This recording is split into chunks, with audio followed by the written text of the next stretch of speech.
Hello friend, good evening, नमस्ते, प्रणाम।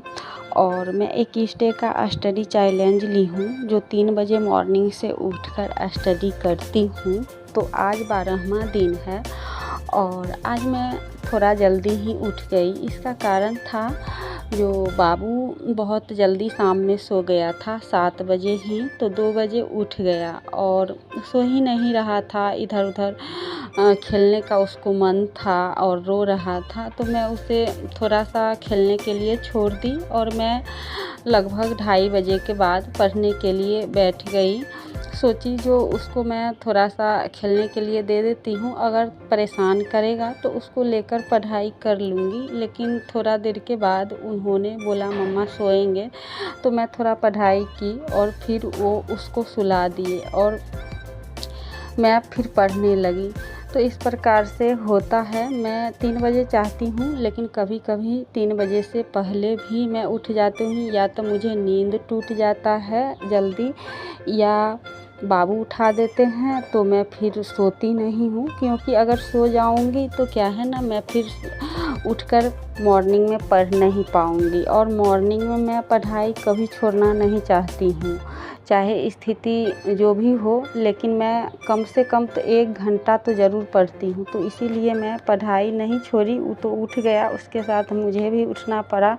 और उसके बाद मैं थोड़ा सा उसको खेलने दिए, बॉल वगैरह जला दिए और उसके बाद वो फिर खेल लिया, तो फिर उसको सुला दिए और पढ़ने के लिए मैं फिर बैठ गई। तो अभी मैं टू डू लिस्ट बना ली हूँ। और क्या है ना, टू डू लिस्ट बनाकर पढ़ने से ये रहता है जो इस विषय को कंप्लीट करने के बाद इसको पढ़ना है। तो अभी मैं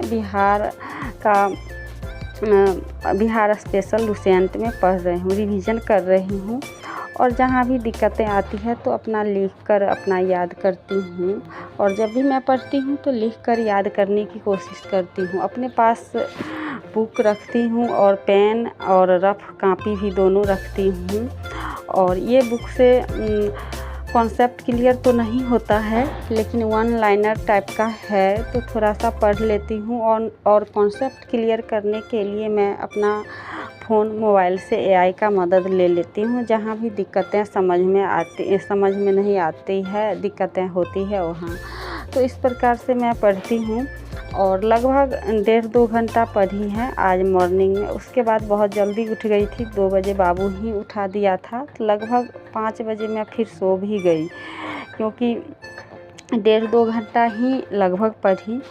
और क्योंकि उतना जल्दी उठे थे और सोना भी ज़रूरी रहता है, तो इसलिए सो गए थे। और फिर 6 बजे लंच भी बनाना जल्दी से रहता है, तो लगभग 6 बजे के बाद मैं जाग भी गई थी और जल्दी से लंच बनाने के लिए किचन में भी आ गई। तो इस प्रकार से मेरी सुबह की पढ़ाई रहती है। और एक हाउसवाइफ के लिए बहुत ही संघर्ष मानिए तो होता है। मैं मॉर्निंग में इसलिए पढ़ाई करती हूँ कि उतना निश्चिंत होके और बिना माइंड डिस्टर्ब हुए मैं 2-1.5 घंटा दिन में नहीं पढ़ पाती हूँ। और इसलिए मैं मॉर्निंग में उठती हूँ पढ़ाई करने के लिए। और एक दिन भी मॉर्निंग में न पढ़ाई हो ऐसा नहीं, चाहे स्थिति जैसा भी रहता है, लेकिन मैं मॉर्निंग में पढ़ाई नहीं छोड़ने की कोशिश करती हूँ। और सोचिए 2-2:30 बजे या 3 बजे ही सोने का टाइम रहता है, लेकिन उस टाइम में मैं उठती हूँ इसलिए कि जो भी थोड़ा सा हार्ड टॉपिक हो या कोई भी चीज़ हो जो मुझे समझ में नहीं आ रहा है या कुछ भी, तो मैं उसे उस टाइम में पढ़ लूँ। और जल्दी से मैं किचन में आ गई, तो देखिए बाबू का पता नहीं क्या हुआ, मेरे साथ ही आज फिर उठा है। और मैं उठी, किचन में आई और वो भी मेरे साथ आने लगा। कभी कभी गुस्सा बहुत चढ़ जाता है, इसलिए कि अकेले सब कुछ करना, फिर बाबू भी परेशान करना। और जब किचन में आती हूँ ना, तो उसको रहता है मम्मा काम नहीं करे, मुझे लेकर बैठे।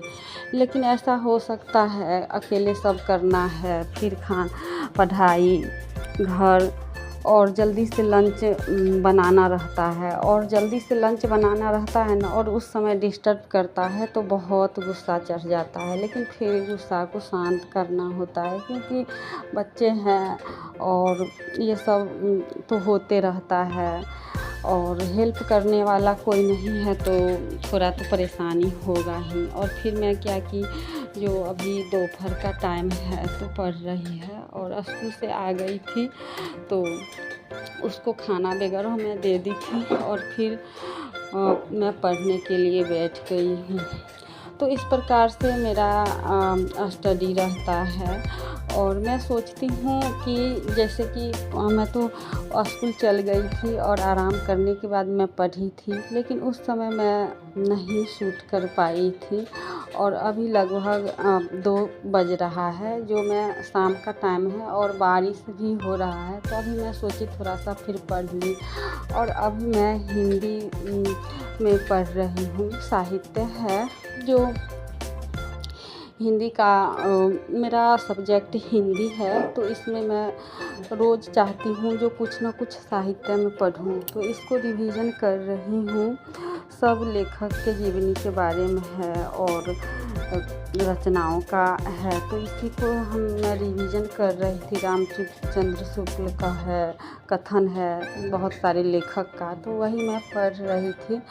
तो इस प्रकार से मेरी पढ़ाई रहती है। जब भी मुझे टाइम मिलता है मैं पढ़ने लगती हूँ। यदि सोचूंगी कि सब काम घर का निपटा लूँ उसके बाद पढ़ाई करूँ तो फिर नहीं हो पाएगा। बीच बीच में पढ़ाई करना, फिर उठना, फिर काम करना, फिर पढ़ाई, फिर उठना, इसी प्रकार से मैं करती हूँ।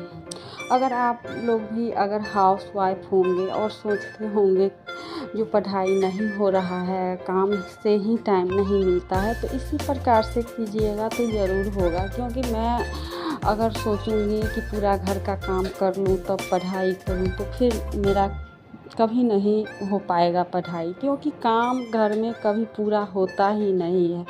अगर कितना भी कर लो फिर भी कुछ ना कुछ बचा ही रहता है। और क्योंकि सोचते हैं लोग जो घर में काम नहीं रहता है, लेकिन बहुत सारा रहता है। और छोटा छोटा जब बच्चा रहता है तो इधर उधर सामान फैलाना, फेंकना, ये वो चलते रहता है बच्चा का। तो वो सब भी आपको मतलब अकेले यदि हैं आप, तो वही बच्चे का सामान इधर उधर फैलाया है वही उठाते रखते आपका पूरा टाइम बीत जाएगा, और तो कुछ होने। तो मैं वो सब थोड़ा सा अनदेखा कर देती हूँ और एक बार अपना उठा लेती हूँ। हाँ है थोड़ा सा फैला, तो अब सब कुछ तो नहीं अकेले कर सकती हूँ, सबके जैसे नहीं रहता है मेरा घर, इधर उधर थोड़ा सा फैला रहता है। और उसके बाद अपना पढ़ाई करती हूँ। तो इस प्रकार से अभी शाम का टाइम है तो मैं सब कुछ कर ली थी और फिर पढ़ने लगी थी। और फिर उसके बाद मेरा आज का मानिए तो स्टडी रूटीन पूरा हुआ। लगभग मैं 4-5 विषय पढ़ी हूँ, 5-6 घंटा लगभग आज पढ़ाई की हूँ। तो फिर अगले ब्लॉग में मिलूँगी, तब तक के लिए नमस्ते, प्रणाम।